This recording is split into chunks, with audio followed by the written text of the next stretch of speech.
अस्सलाम वालेकुम नाजरीन। इस किस्त के आगाज में एक गार का मंजर सामने आता है जहाँ पर खिजर बेहोश होता है। थोड़ी देर बाद खिजर को होश आ जाता है। फिर वो अपने आप से पूछता है क्या ये ख्वाब था। फिर वो उस अंगूठी को निकाल कर देखने लगता है जो उसे दरवेश बाबा ने दी थी। फिर वो कहता है अगर अंगूठी असली है तो इसका मतलब है ख्वाब हकीकत है। इसके बाद वो वहाँ से रवाना हो जाता है। इसके बाद कालिमनोस का मंजर सामने आता है। यहाँ पर रात को कहता है हमें किताब फरोज सुलेमान मिल गया है, जल्दी से आदमियों को इकट्ठा करो। वो आदमी कहता है हमारी मंजिल कहाँ है जनाब। तो रात को कहता है मेदली, अगर हमें जरूरत पड़ी तो हम उसे जला देंगे। इसके बाद मेदली का मंजर दिखाया जाता है। यहाँ पर उस्ताद सुलेमान के पास हिजर आता है। उस्ताद सुलेमान हिजर से पूछते हैं क्या हुआ बेटा। तो वो एक अंगूठी निकाल कर उस्ताद सुलेमान को दिखाता है और कहता है ये क्या है उस्ताद, ये मुझे उस आदमी ने दी जो आपकी दुकान के बाहर आया था। उसने मुझे एक कहानी भी सुनाई। तो उस्ताद सुलेमान कहते हैं तुम किस आदमी की बात कर रहे हो। तो हिजर कहता है वो आदमी जिसे आपने एक डिब्बा दिया था। तो उस्ताद सुलेमान कहते हैं कौन सा डिब्बा बेटा, मुझे लगता है कि तुम उलझन में हो, मेरी दुकान में कोई ऐसा आदमी नहीं आया था। फिर हिजर कहता है इस अंगूठी और उस आदमी के बारे में आप मुझे कुछ नहीं बताएंगे। फिर उस्ताद सुलेमान कहते हैं अगर मुझे तुम्हें कुछ बताना होता बेटा तो मैं उस ताले में मुदाखलत नहीं करता जिसकी कुंजियां मेरे पास नहीं है। तो हिजर कहता है ठीक है, लेकिन मैं उसे खोल दूंगा, आप फिक्र न करें, कुंजियां जल्द या बाद में जाहिर हो जाएंगी। ये कहकर वो वहाँ से रवाना हो जाता है। उसके जाने के बाद उस्ताद सुलेमान कहते हैं चाबियां तुम हो बेटा, जब तुम्हें ये मालूम हो जाएगा तो तमाम राज हल हो जाएंगे। इसके बाद दूसरी तरफ अरूज और डेस्पिना को दिखाया जाता है। फिर अरूज डेस्पिना से कहता है तुम्हें अंदाजा है कि सफर का कोई भरोसा नहीं होता, क्या तुम अकेली रह लोगी। तो डेस्पिना कहती है अगर ये काम हो गया तो फिर हमारा अपना एक जहाज होगा। तो अरूज कहता है बिल्कुल ऐसा ही होगा। फिर डेस्पिना कहती है जब हमारा अपना जहाज होगा तो फिर हमें इजाबेल और उसके कामों से कोई लेना देना नहीं होगा। बस मेरे दिल में यही बात है, आपको जो भी काम करना है वो करके आप खैर खैरियत से वापस आ जाएं। इसके बाद अरूज सराय में दाखिल होता है। इजाबेल अरूज को देखकर अरीना से कहती है यहाँ पर काम तुम देख लो, और फिर वहाँ से चली जाती है। इसके बाद इजाबेल अरूज के पास पहुंच जाती है। फिर वो अरूज से कहती है तुम इस मामले को ज्यादा संजीदा मत लेना, मुझे थोड़ा सा वक्त दो, मैं सब कुछ संभाल लूंगी। फिर अरूज इजाबेल से कहता है तुम फिक्र मत करो, मैं यहाँ कोई बड़ी मुसीबत खड़ी करने नहीं आया, मैं तुमसे एक सवाल पूछूंगा, उसका जवाब बहुत अहम है। तो इजाबेल कहती है पूछो अरूज। अरूज कहता है ओनीता से हाल ही में जहाज कौन लेकर गया है। तो इजाबेल कहती है ममलूकों के एलची ने जो जहाज किराए पर लिया, क्या वो तुम्हारे लिए लिया था। तो अरूज हाँ में सर हिलाता है और फिर कहता है क्या तुम मेरी मदद करोगी या नहीं। इजाबेल कहती है 3 जहाज दिए गए हैं, उनमें से 2 मैंने दिए हैं, वो आम ताजिर थे, और एक जहाज मेरे बाबा ने दिया है, लेकिन मैं ये नहीं जानती कि वो किसे दिया है। तो अरूज कहता है क्या उसे हासिल करने का कोई तरीका है। तो इजाबेल कहती है मैं तुम्हारे लिए करूंगी, क्योंकि मुझे लगता है कि मेरे वालिद आपके साथ गलत सलूक करते हैं। फिर अरूज उसे शुक्रिया कहकर वहाँ से चला जाता है। इसके बाद एक जहाज का मंजर दिखाया जाता है जहाँ पर पैतरू मौजूद होता है। पैतरू अपने सिपाही से पूछता है हमारी मंजिल कितनी दूर है। तो वो सिपाही कहता है हम कल रात वहाँ पर होंगे। फिर पैतरू कहता है हम वहाँ से अबू मोहम्मद को अपने साथ लेंगे और सफर जारी रखेंगे, हम किसी भी जगह पर नहीं रुकेंगे, हमें जल्द अज जल्द रोम पहुँचना होगा, इस लिहाज से तैयारी कर लो। इसके बाद दूसरे जहाज का मंजर दिखाया जाता है जहाँ पर अबू मोहम्मद को बांधा हुआ होता है। इतने में त्यो उसके पास आता है और कहता है ये खा लो, मैं नहीं चाहता कि मेरा कीमती कैदी भूखा रहे। फिर अबू मोहम्मद कहता है वो मेरे लिए कितना सोना दे रहे हैं,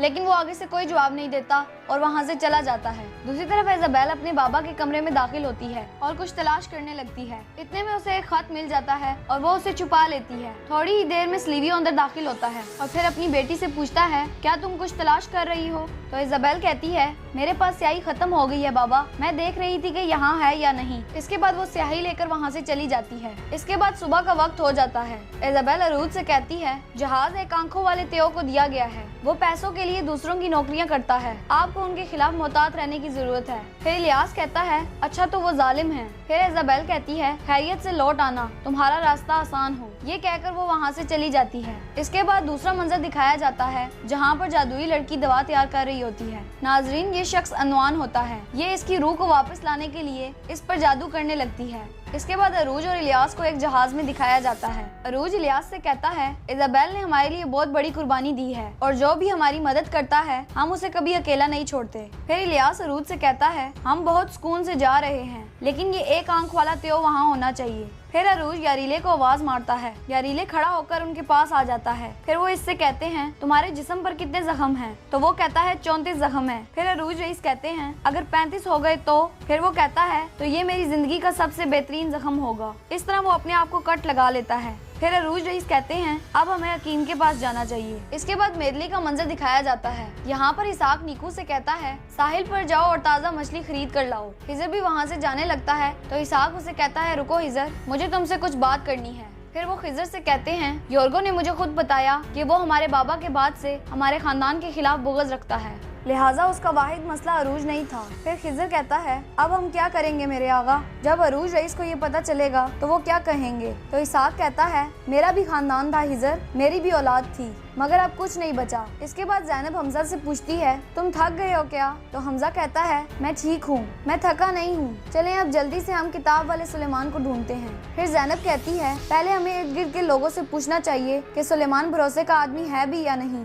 इतने में ज़ैनब नीकू के पास आती है और कहती है आप खिजर के साथ होते हैं ना। तो नीकू कहता है आप कौन हैं, आप खिजर को कैसे जानती हैं। ज़ैनब कहती है मैं इस बारे में आपको बाद में बताऊंगी, पहले आप मुझे हिजर के पास ले जाएं। फिर नीकू कहता है चले आए, मैं आपको हिजर के पास ले चलता हूँ। फिर नीकू ज़ैनब और हमजा को हिजर के पास ले आता है। हिजर उसे देखकर हैरान रह जाता है तुम यहाँ क्या कर रही हो। तो ज़ैनब कहती है मैं सब कुछ बताती हूँ, मगर पहले आपको मेरी मदद करनी होगी। फिर ज़ैनब कहती है ये हमजा है, ये उन बच्चों में से है जो हमारे साथ रहते हैं। दूसरी तरफ अरूज रईस यारीले को शिफाखाने में ले आते हैं। फिर कहते हैं इसे काम के दौरान चोट लगी, बड़ी मुश्किल से इसकी जान बची है, आप जख्म का इलाज करती हैं, इसलिए हम इसे आपके पास ले आए। फिर इलियास को लगता है कि दरवाजे के पीछे कोई है, तो वो दरवाजा खोलने लगता है तो जादुई लड़की उसे रोक देती है और कहती है इस दरवाजे से दूर रहो। तो अरूज रईस कहते हैं खैर तो है, उस दरवाजे के पीछे क्या है। तो वो कहती है जख्म को ठीक करने वाले मखसूस आले और इज्जा हैं। कुछ देर बाद इलियास दोबारा से उस दरवाजे को खोलने की कोशिश करता है तो वो गुस्से से कहती है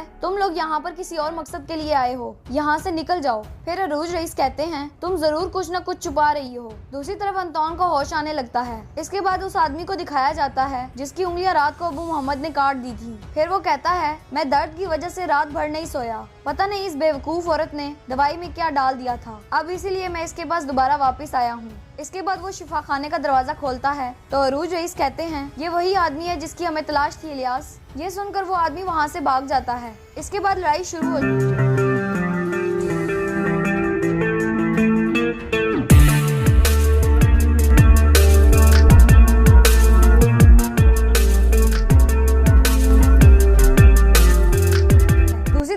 उस आदमी के पीछे भाग रहा होता है और कहता है फिक्र न करो, हम तुम्हें मारेंगे नहीं। इतने में इलियास को कुछ आदमी घेरे में ले लेते हैं।